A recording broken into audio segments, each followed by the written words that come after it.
Thereafter, we'll open the floor to questions as per the agreed arrangement and proceed from there. Mr. President, over to you, sir. Thank you. Do I just speak? Oh, okay. I don't need to switch anything on. Just used to being told what to do. Your Excellencies, President van der Leyen and President Costa, our honored guests from the European Union, distinguished members of the European Union and South African delegations. It has been a real honor to jointly preside over this 8th South African European Union Summit, which has taken place here in the beautiful city of Cape Town, in our most beautiful country, South Africa. Your presence here today reflects our shared commitment to enhancing our strategic partnership for the mutual benefit of the peoples of Europe and the people of South Africa. Today's summit focused on a number of issues that were covered and discussed during our summit, and they focus on strengthening our trade and investment relations, which are vital for the growth of our economies and the achievement of our development goals as South Africa. We have prioritized the issue of transition to green energy, ensuring that this process continues to be a just one, as well as an inclusive one, and safeguards the livelihoods of those who will be most affected by this transition. We also had discussion on our robust cooperation in a number of areas such as education, science, technology, and innovation, and health, as in the manufacturing of vaccines. We have recognized the vital importance of developing the skills and capabilities of young people, starting from early childhood development through to the training of young people in the skills of the future, and also cooperating in the area of producing PhD graduated people. At the global level, we reaffirmed our commitment to multilateralism, to the rule of law, and to the central role that is played by the United Nations in maintaining global peace and security. We also expressed our resolve to resist any actions that undermine multilateral cooperation. We reinforced our belief that the institutions of global governance must be reformed to make them representative and fit for purpose, particularly the United Nations Security Council, as well as the global financial institutions. We agreed that addressing the root causes of conflict is essential for achieving durable peace, security, and stability in the African continent. As South Africa, we have made a call for humanitarian intervention and assistance, particularly for displaced people in the Eastern Democratic Republic of Congo, as we work to achieve a ceasefire and achieve a peaceful resolution of the conflict in the DRC. We are calling on the United Nations, the African Union, and the European Union to help to address the dire situation of the people affected by the fighting in the DRC. We have concluded a joint declaration that highlights the critical areas of our discussions. We welcome the announcement by the European Union of a global gateway investment package of some 4.7 billion euros, amounting to 94 billion rand, to assist strategic and to support strategic investment projects in our country. The investment package covers areas such as critical raw material processing, green hydrogen, renewable energy transport and digital infrastructure, local vaccine and pharmaceutical production, and the resources for skills development. To boost competitiveness of our economies, we agreed to launch negotiations towards a clean trade and investment partnership. This will support the development of cleaner value chains for raw materials and local beneficiation. It will also deal with renewable and low carbon energy as well as clean technology. In addition to mobilizing investment, this partnership will also serve as a very good forum for regulatory cooperation between the EU and South Africa in areas of mutual interest related to clean supply chains as well. This partnership is expected, for example, to deliver short and long-term solutions, to enable a company like Sasol to export sustainable fuel, especially aviation fuel, to the European Union. We look forward to contributing to the EU Africa Ministerial and Summit meetings later this year. These meetings are important for advancing the African agenda and the EU's Global Gateway strategy, which supports the digitization as well as the infrastructure development across the African continent. Today's summit has further strengthened our strategic partnership, which will in many ways support our efforts to drive inclusive economic growth and also create jobs and also eradicate poverty and address the global challenges in a spirit of solidarity, also the spirit of collaboration and partnership.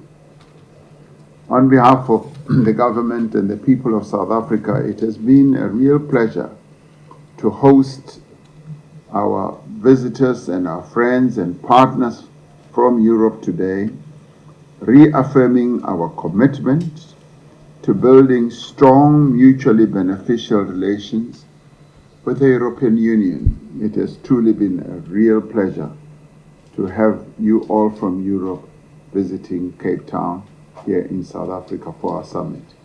And thank you very much for being here. Thank you.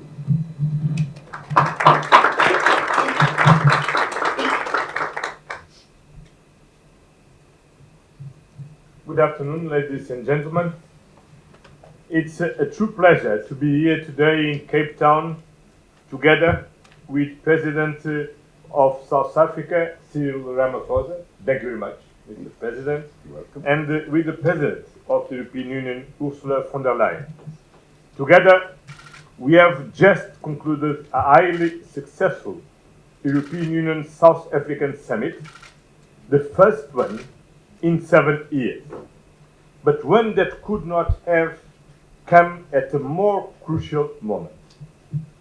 The world has changed significantly since our last meeting. We have faced global pandemic and devastating conflicts, including Russia's war of aggression against Ukraine, the crisis in the Middle East, and dramatic conflicts in the African continent. In these turbulent times, trusted partnerships are more important than ever. The European Union is and will remain a strong, reliable, and predictable partner for South Africa. Today's discussions have reaffirmed the strength and depth of our enduring and strategic partnership, one built on shared values, mutual respect, and a commitment to democracy, multilateralism, and a fairer and more sustainable world. We believe in strong multilateral institutions, a rules-based order, open dialogue, and global cooperation to tackle common challenges, whether in security, trade, climate action, or innovation. And this summit has demonstrated that our partnership is not only strategic, but also essential. And we are fully committed to work together to strengthen our multilateral institutions by reforming them in the way to be more representative and also to reform our the international financial institutions to have a fairer world in the future. To address global instability and insecurity, we have decided to launch a dedicated EU-South Africa peace, security and defense dialogue. We reaffirm our commitment to supporting peace efforts in Ukraine, in the occupied Palestinian territories, Sudan, South Sudan, and Democratic Republic of Congo, and beyond. In order to fight climate change, inequality, and poverty, today we have reaffirmed our commitment to Paris Agreement, the United Nations Sustainable Development Goals, and the Pact for the Future. We need to act on these, not only for the well-being of today's citizens, but for future generations as well.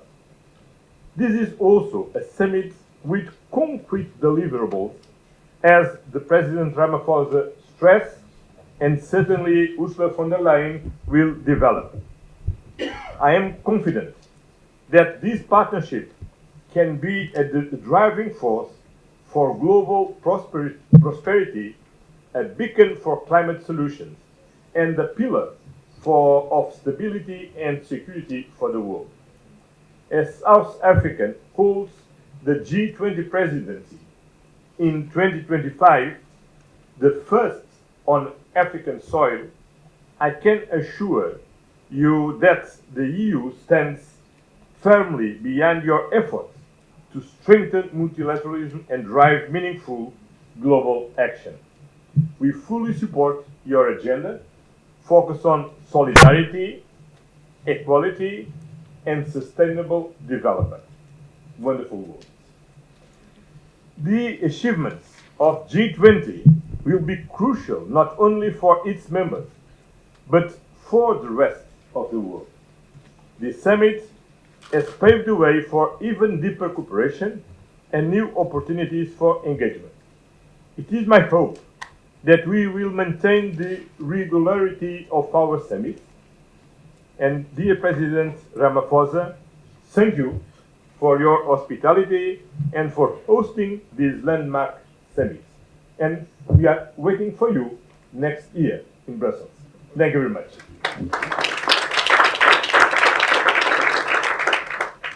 Good afternoon. President Ramaphosa, dear Cyril, thank you very much for the warm welcome and your hospitality. Thank you for receiving the President of the European Council, my friend Antonio Costa, and me here in Cape Town, the mother city. Today it serves as the perfect backdrop for a new chapter in European Union South African relations. My dear Cyril, just 2 weeks ago, I stood at the Gandhi Memorial in New Delhi, and I reflected on the 21 years Gandhi spent here in South Africa, where he forged the principles that shaped his journey as a global leader. And we can take it as a sign that Europe's next crucial partnership must be with South Africa, a regional powerhouse, a strong voice for the Global South. We both are vibrant democracies. We both have chosen unity in diversity. And we are both striving for a safe and prosperous future for our people. We stand for a rules-based international order. And we stand for the rule of law over the rule of force. So today, here we are with Antonio at our first summit, Antonio and my first summit together, with a third country. What a perfect occasion. Thank you so very much, and I'm very glad that it is South Africa. Dear Cyril, we spoke together at G20 in Rio in November about green hydrogen and renewables. And today, to open this new chapter in our relations, Europe can contribute with, as you mentioned, the 4.7 billion euro investment package. We call it Global Gateway. As you said, it is around about 94 billion rand. And with this package, we want to work together on three key initiatives. First, together we invest massively in projects that support the Just Energy Transition Partnership. For example, an investment platform that will boost green hydrogen, batteries, renewables, all strategic industries for the future. We know that others are withdrawing, so here we want to be very clear with our message. We're doubling down with our support. We are here to stay. Second point, with this package, we are also investing in connectivity. We're investing in transport corridors, like the north-south Lubumbashi to Durban route, to upgrade railway and port infrastructure, so important for connectivity. And we are also investing together in digital networks. We will work on fiber and 5G, for example, so that South Africa as a whole country is connected, but also, of course, connected to the rest of the world. Finally, on health, indeed, we both learned bitter lessons during COVID-19. And therefore, we support your pharmaceutical industry with 700 million euro, because it means vaccines and medication produced in South Africa, for the people of South Africa, and the wider African continent. And it is both in our shared interest and in the interest of global health that we promote here the pharmaceutical industry, because we know that diseases do not know any borders, so we have to join forces to fight them. This package will already make a big impact on our economies and the creation of good jobs, but now we have decided to go further. The European Union is South Africa's largest trading partner. We are launching now negotiations on a new generation of trade deal. We call it a clean trade and investment partnership. And South Africa will be the first to sign such an agreement. Basically, it is focusing on investment in clean energy transition, from hydrogen to renewable, you name it, but of course very much focusing also on skills, on the new technologies of the future.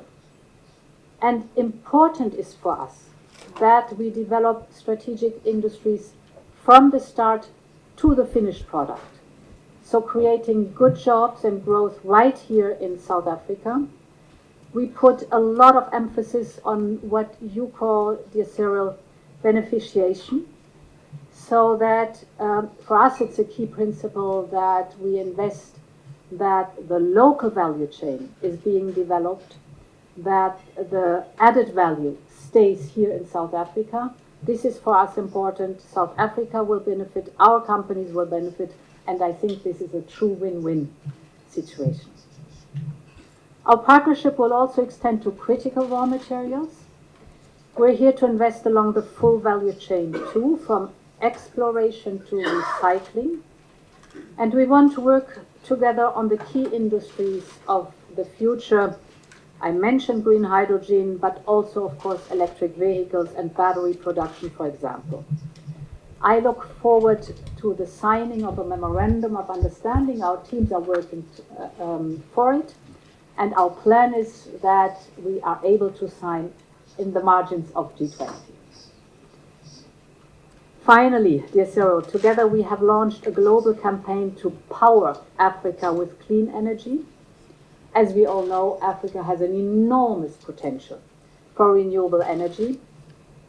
The world is finally recognizing it. The World Bank has just joined our efforts, which is fantastic news, I think. We call it Scaling Up Renewables in Africa. And together we want to deliver cleaner, more sustainable power to millions of people. This autumn, again, in the margins of G20, we will hold a major pledging event to rally the world around this cause. It will take place in Johannesburg. Today's Global Gateway Package is, and its focus on clean energy is already a significant pledge, and we hope that it is a strong signal to others to join this pledge and to contribute. So, President Ramaphosa, dear Cyril, as Antonio already said, we are 100% behind you in making South Africa's G20 presidency a big success. This is going to be the first G20 summit ever held on the African continent. I think it's a powerful symbol. And it is an opportunity to drive real progress towards a more equitable and more sustainable world in line with your priorities. So we cannot wait to be back in South Africa. Thank you again, Cyril, for the warm hospitality and the excellent summit. Thanks a lot.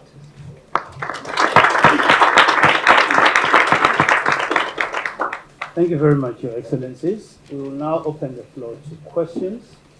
And the first question goes to Kaya. If you could please introduce yourself and the media house you represent. Thank you.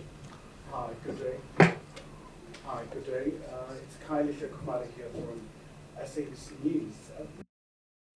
Mr. President, prior to this engagement, you were part of the 7 meeting around the situation in the eastern part of the DRC. We've seen the termination of some DRC's mandate. Just want to get your sense in terms of the way forward, especially after the successive meetings with East Africa and South region. And maybe just based on this engagement and the EU leadership, Mr. President, the issue of the current geopolitical tension, the trade war. I mean, it's been 7 years since you've had this government. Do you think perhaps the current situation, the geopolitical tension we see, do you think it really expedited things to really see South African EU leadership really having this gathering? Thank you so much. Well, this summit has been in the making for quite a long time.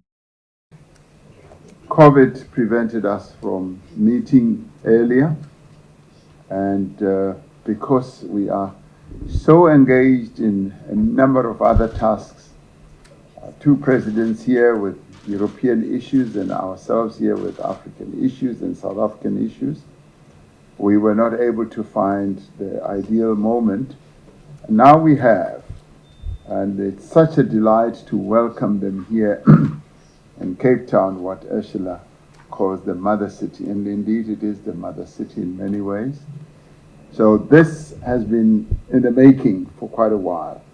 What is happening in the rest of the globe or the world is what we are all observing. The world has changed quite drastically from what it was when we last met 7 years ago.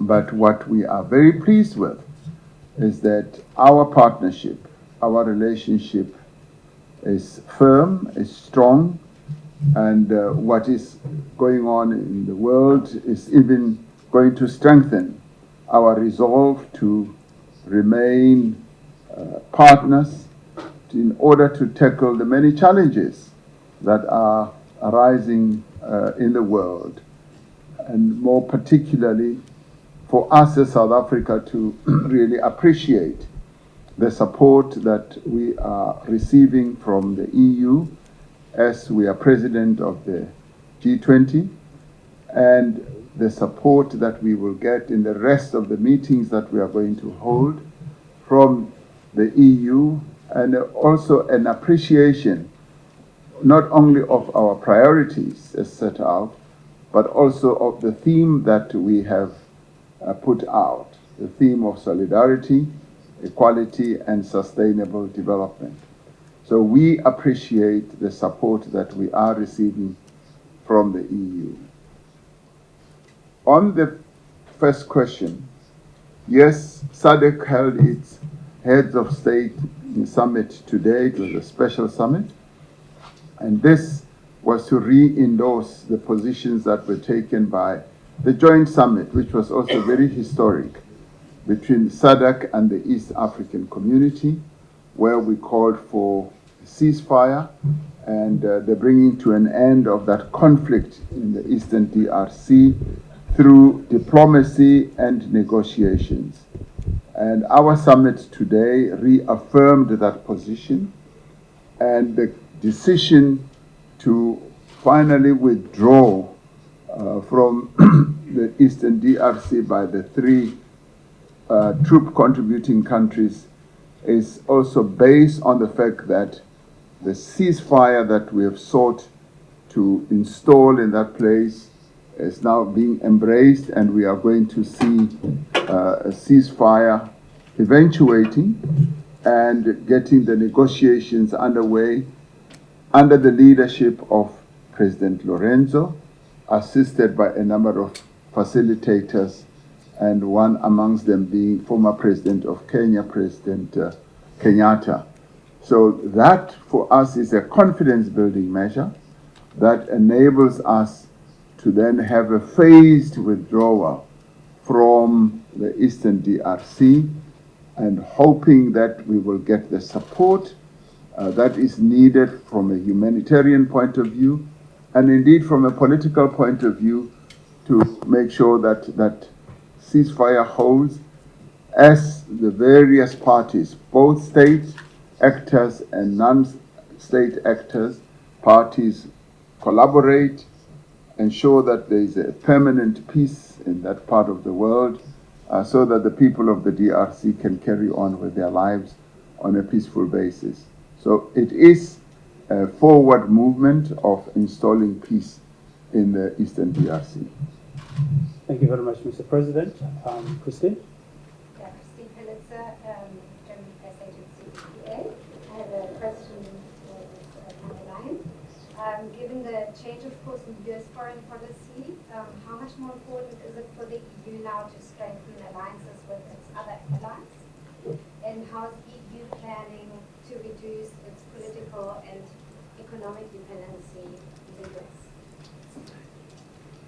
So, for us, it's very important to strengthen the ties, the bonds of friendship with like-minded countries and partners like, for example, South Africa, because what we experience in these relationships, and they have been built over years, is that on both sides there is high respect for stability, predictability, and reliability. And in these difficult times, with a multitude of crises that we are facing, it is important also for the people to know that we stay the course together, that we have a set of shared values that we are bound to, and that we are predictable and reliable. And this is for us, therefore, a very important summit that we are having here. Thank you very And much. the second question. Can you excuse me? How is the EU planning to reduce its political and economic reliance on the US? So for the European Union is very clear, we do what is necessary for us. And we have a very clear agenda. We have to increase our competitiveness, so we have to work on prosperity. And we have to step up massively the defense investment. We need a surge in defense. And therefore, together with Antonio Costa, we are working intensively on the topic of competitiveness. As you know, the competitiveness compass that we have issued, the first initiatives looking at the different sectors, from the clean industrial deal to the automotive sector to the steel sector, for example. This is one side where we are pushing hard, and we have to step up.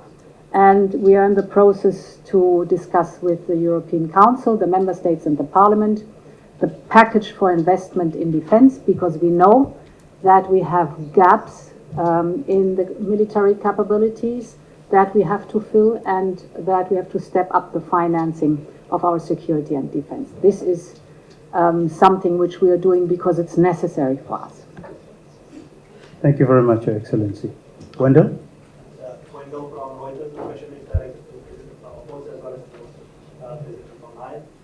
the light of Ukrainian President Zelensky's visit to South Africa next year, next month, excuse me, are there any discussions to coordinate peace and security amongst the EU and South Africa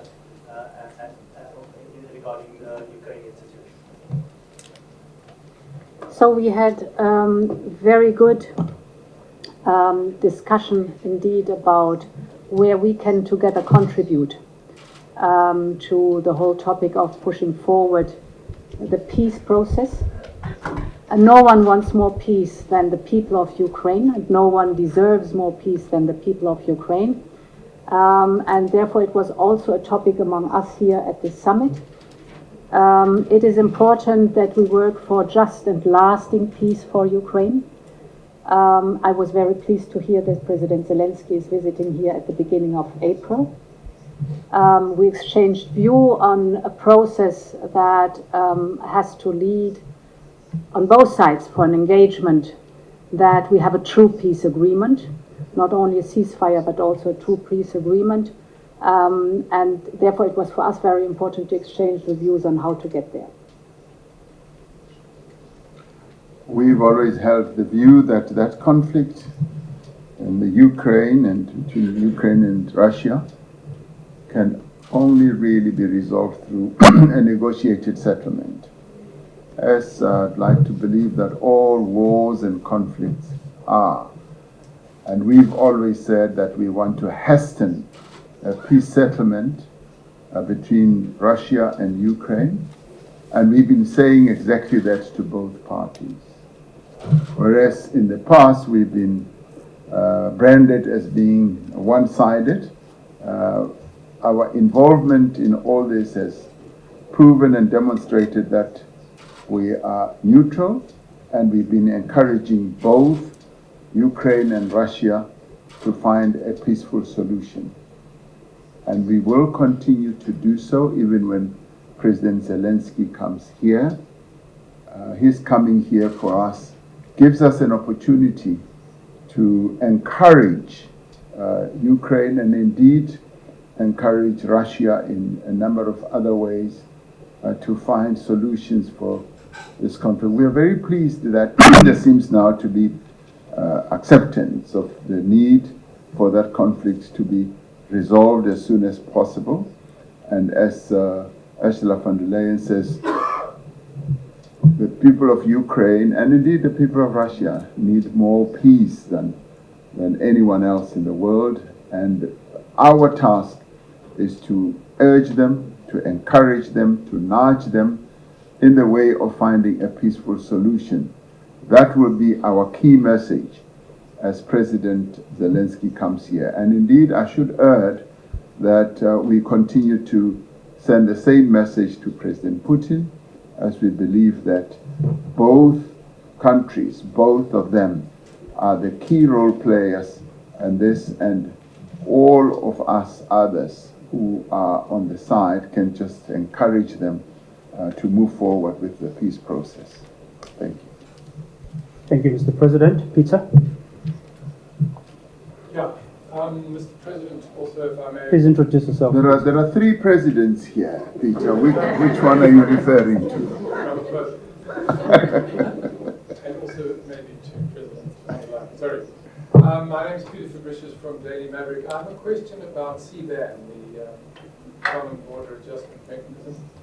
I understand that South Africa has some objections to aspects of it, and that would have been discussed in the summit. South Africa possibly looking for some kind of concession, postponement or extension of the application of it. I just wondered if you could just give us some idea if it was discussed, if it was resolved, or some compromise to get it to. Yes, it was. It was a part of the discussions that ensued between South Africa and the European Union, and I'm glad to say that both of us are well disposed to finding a solution, and we are going to continue with our discussions. We have put certain proposals, and we are going to continue engaging. As we often say, there's always a solution to every problem or challenge, and we don't really see this one as an insurmountable one. So the various proposals, extension or some form of consideration or exemption are some of the issues that are being discussed. And we will find a very good, mutually beneficial solution on this matter. And so if you are able to stick around until November, you may well hear some good news. Thank you. Yeah, we are in the process of listening very much to each other. What is necessary, important is that CBAM is a climate measure. It's not a trade measure, it's a climate measure. What are we doing? We basically put a price on carbon, and it is good to see that carbon pricing works. South Africa has also established its own carbon tax. It's a bit different than our emission trading system, but we have the same general approach that if you pollute, you have to pay. If you do not want to pollute, you engage in innovation or decarbonization, and this is rewarded. Very important is, as South Africa has a carbon tax paid by South African exporters, this will be deducted. This is very important. So no one has to pay twice. Very important message. And then we listened also to the worries and the concerns of South Africa and others, and we have started a process of simplification.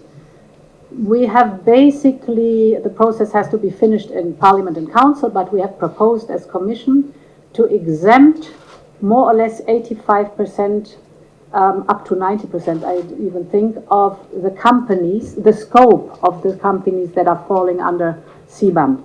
So a huge amount, if not all, small and medium, anyhow, companies will be exempted not to do the work on CBAM. So a strong step into simplification, and our teams are working on the details that are now specific for South Africa and the European Union. Thank you very much. Winnie? Yes, hello, it's a question, Winnie Claret from Radio France. It's a question for Ursula von der Leyen. Today, President Donald Trump threatened a 200% tariff on European champagnes and wines as a retaliation of the tariff on American whiskey. What should be the answer of Europe? We don't like tariffs because we think that tariffs are taxes and they are bad for business and they are bad for consumers. We've always said that we will at the same time defend our interest. We've said it and we've shown it, but at the same time I also want to emphasize that we are open for negotiations.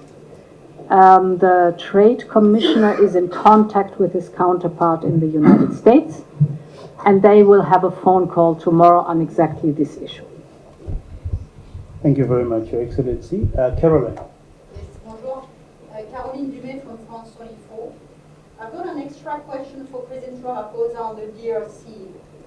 You say it was done in the context of a ceasefire, but I mean, we all know the situation at the moment, how fragile it is. What are the consequences of your troops leaving? Was it in question that your troops would go back under maybe the African Union or under another kind of umbrella? And what is the timeline? I mean, are the boys going to be back home in a few weeks, in a few months? I mean, how do you foresee that withdrawal? And another question for the European Union. You're talking about a global envelope of 4.7 billion. But I'd like to know what is actually the money devoted to the just transition in South Africa. The US has withdrawn $1 billion. It's a huge amount compared to the whole transition plan. Is the European Union going to basically fill the gap of what the US is taking away? What are the exact figures? The exit or the withdrawal, better still, is going to be a phased withdrawal from the DRC, and it will take into account the existing conditions as they evolve on the ground. Yes, the situation is precarious, but the peace as it is now is holding, and we're hoping to consolidate that as the withdrawal process moves on.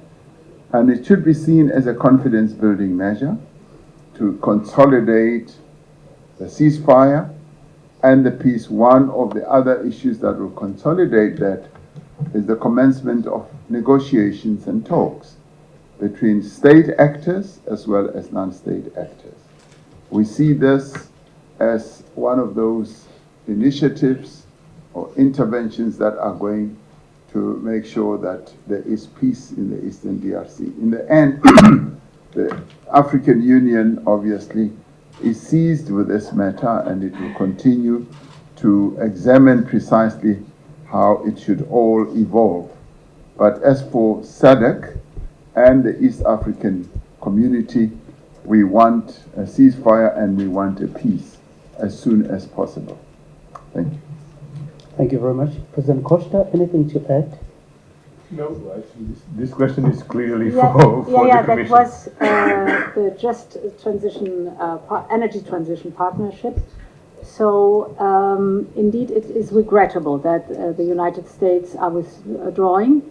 What we now have discussed, the 4.7 billion euro under Global Gateway, is fresh, is a new money coming. It's independent of the withdrawal of the United States. It is a Team Europe effort, if I may call it that way. So our signal is very clear. We stay the course. We think it is an absolute excellent project. We have plenty of work ahead of us, good work ahead of us, and therefore this fresh investment from Global Gateway independent of the withdrawal of the United States. Thank you very much, Your Excellencies. Ladies and gentlemen, that brings us to the end of this media engagement session. You may take leave of us, Your Excellencies. Thank you. Thank you.